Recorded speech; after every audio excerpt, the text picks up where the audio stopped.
On August 30, 2025, veteran journalist Elizabeth Vargas dropped a bombshell on News Nation that has shocked millions of Americans. Her investigation revealed how, for decades, the US government and major corporations secretly used ordinary citizens, sometimes even children, as human test subjects. The part that left viewers stunned. A story that sounds more like the plot of a horror movie than real American history. Children in Massachusetts were fed radioactive oatmeal, while entire neighborhoods in Missouri were showered with a mysterious fog containing toxic chemicals. The experiments weren't the work of mad scientists hiding in basements. They were carried out by MIT, the US Army, and Quaker Oats, with full government knowledge. And for most Americans, this is the first time they're hearing about it. A science club with a dark secret. Let's go back to the late 1940s. America was entering the atomic age, and scientists were desperate to understand how radiation moved through the human body. At the Fernald State School in Waltham, Massachusetts, a residential institution for children labeled feeble-minded at the time, researchers came up with a clever way to recruit test subjects.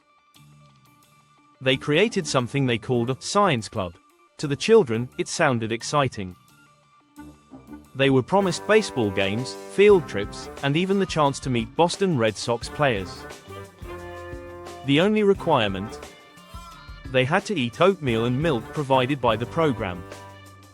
What the children didn't know was that the oatmeal, donated by Quaker Oats, was laced with radioactive isotopes, including calcium-45 and iron-59. Every spoonful was part of an experiment designed by scientists at MIT, funded in part by the US Atomic Energy Commission. Why Quaker Oats was involved at first glance, it might sound bizarre. Why would a cereal company participate in something so sinister? The answer: marketing.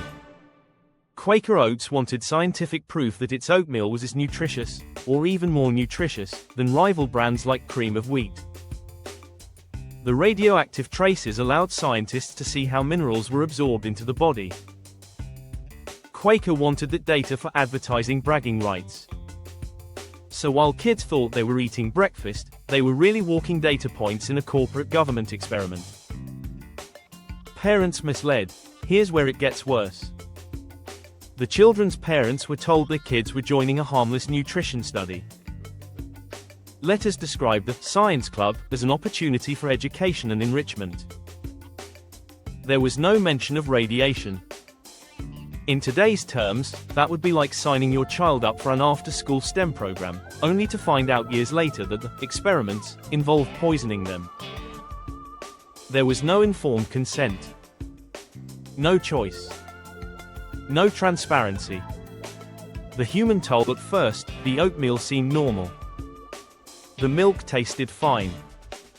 But the isotopes didn't just pass harmlessly through the children's bodies. They left marks that would last a lifetime. Radiation like calcium-45 integrates directly into bones. Iron-59 can embed itself in organs. While some effects weren't immediate, long-term risks included bone cancer, thyroid disease, and reproductive problems. Many of the children grew up never knowing why their health suffered, until the story finally came to light decades later. Exposed in the 1990s. The truth didn't reach the public until the early 1990s, when declassified documents revealed what had happened at Fernald. Survivors described how betrayed they felt. One man who had joined the science club as a boy recalled, "We thought we were part of something fun, something good. We had no idea they were using us as guinea pigs." Lawsuits followed. Quaker Oats eventually agreed to a settlement of $1.85 million for the victims. But by then, the damage was already done. For many survivors, no amount of money could erase the fact that their childhoods had been exploited for science and profit. Why this story still matters? The radioactive oatmeal scandal isn't just a grim footnote in history, it's a reminder of how fragile trust can be. Respected institutions, MIT, a beloved food company, and even the US government, worked together to carry out an experiment on children who couldn't fight back. Elizabeth Vargas's recent report has reignited outrage because it shows just how far the government and corporations were willing to go during the Cold War. And the most unsettling question is this: if they did this to kids in Massachusetts, what else have they kept hidden?